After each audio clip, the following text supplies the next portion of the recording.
ಹೆತ್ತ ತಾಯಿಯೇ 45 ದಿನದ ಪುಟ್ಟ ಮಗುವನ್ನ ಬಾಯಿಯ ಒಳಗಡೆ ಟಿಶ್ಯೂ ಪೇಪರ್ ಅನ್ನು ತುರುಕಿ ಹತ್ಯೆ ಮಾಡಿರುವಂತಹ ಅಮಾನವೀಯ ಘಟನೆ ನಡೆದಿದೆ.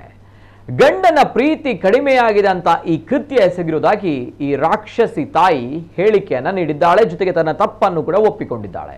ಜೊತೆಗೆ ಘಟನೆ ಸಂಬಂಧ ಪೊಲೀಸರು ಆರೋಪಿ ತಾಯಿಯನ್ನ ಬಂಧಿಸಿದ್ದಾರೆ.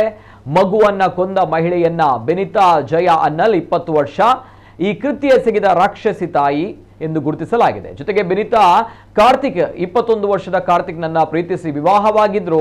ಬೆನಿತಾ ಕಾರ್ತಿಕ್ ಜೋಡಿಗೆ 40 ದಿನಗಳ ಹಿಂದೆ ಮುದ್ದಾದ ಹೆಣ್ಣು ಮಗು ಜನಿಸಿತ್ತು. ಇದೀಗ ಆ ಮಗುವಿನ ಪ್ರಾಣವನ್ನೇ ಈ ತಾಯಿ ತೆಗೆದಿದ್ದಾಳೆ.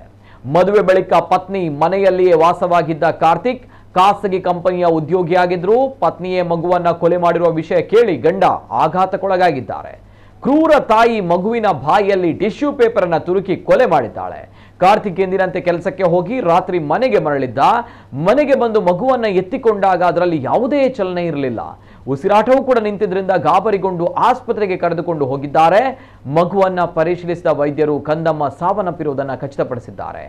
ಮಗುವಿನ ಹಣೆ ಮೇಲೂ ಕೂಡ ಗಾಯವಾಗಿತ್ತು. ಈ ಬಗ್ಗೆ ಪತ್ನಿಯನ್ನ ಕೇಳಿದಾಗ ಮಗು ಹಾಲು ಕುಡಿಯುವಾಗ ಕೆಳಕ್ಕೆ ಬಿದ್ದು ಗಾಯಗೊಂಡಿದೆ ಎಂದು ಹೇಳಿದ್ಲು. ಇದರಿಂದ ಆಘಾತಕ್ಕೊಳಗಾದ ಕಾರ್ತಿಕ್ ಮಗುವನ್ನ ಎತ್ತಿಕೊಂಡು ಖಾಸಗಿ ಆಸ್ಪತ್ರೆಗೆ ಕರೆದೊಯ್ದಿದ್ದ. ಮಗುವನ್ನ ಪರೀಕ್ಷಿಸಿದ ವೈದ್ಯರು ಮಗು ಈಗಾಗಲೇ ಮೃತಪಟ್ಟಿದೆ ಎಂದು ಕೇಳಿದಾಗ ಕಾರ್ತಿಕ್ ಕುಸಿದು ಬಿದ್ದಿದ್ದ. ಮರಣೋತ್ತರ ಪರೀಕ್ಷೆ ವರದಿ ಬಳಿಕ ಪೊಲೀಸರು ಮಗುವಿನ ತಾಯಿಯನ್ನ ಕೂಲಂಕುಷ ವಿಚಾರಣೆ ನಡೆಸಿದಾಗ ನಂತರ ಮಗುವನ್ನ ಕೊಂದಿದ್ದಾಗಿ ಅವಳು ಒಪ್ಪಿಕೊಂಡಿದ್ದಾಳೆ. ಅಲ್ಲದೆ ನನ್ನ ಮಗು ಹುಟ್ಟಿ 40 ದಿನಗಳು ಕಳೆದಿವೆ. ಅಂದಿನಿಂದ ನನ್ನ ಗಂಡನಿಗೆ ನನ್ನ ಮೇಲಿನ ಪ್ರೀತಿ ಕಡಿಮೆಯಾಗಿದೆ. ಕೋಪದಿಂದ ಮಗುವಿನ ಬಾಯಿಯಲ್ಲಿ ಕಾಗದವನ್ನ ತುರುಕಿ ಗಂಡನ ಪ್ರೀತಿ ಕಡಿಮೆಯಾಗಲು ಮಗುವೇ ಕಾರಣ ಎಂದು ಬೆನಿತಾ ಹೇಳಿದ್ಲು. ಇದೀಗ ಬೆನಿತಾಳನ್ನ ಬಂಧಿಸಿ ಕತ್ತಲೆ ಕೋಣೆಗೆ ಕಳುಹಿಸಲಾಗಿದೆ.